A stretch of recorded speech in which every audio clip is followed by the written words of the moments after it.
First of all అందరికీ sorry.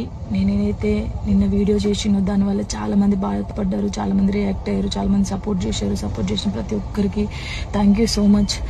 నేను చాలా రోజుల నుంచి అన్ని చూస్తూ ఉన్నా, నేను ఏది ఎప్పుడు పట్టించుకోలేక, కానీ కొంచెం బాధ అనిపించి డిప్రెషన్లోకి వెళ్ళిపోయాను. ఎక్కడ నా ఫ్యామిలీ బాధపడుతారో నాకు చెప్పలేకుండా అని ఆ సిచ్యువేషన్లో అన్ని ఆలోచించి డిప్రెషన్లోకి వెళ్ళిపోయినా తప్ప నేను ఎవరికి భయపడేదాన్ని కాదు. భయపడితే ఈ స్టేజ్లో నేను ఉండేదాన్ని కాదు. నేను చాలా స్ట్రాంగ్ గర్ల్ని, మీ అందరికీ తెలుసు. ఇంకో విషయం, పెళ్లి గురించి అందరూ అవును నా పెళ్లి వల్ల మీకు ఏమైనా నష్టం ఉందో లేదు కదా, నేను కొత్త లైఫ్ స్టార్ట్ చేయబోతున్నాను. నా కొడుకు నేను చాలా సంతోషంగా ఉండే, ఆ సంతోషంతోనే మీకు ఆన్సర్ నేను చెప్తా.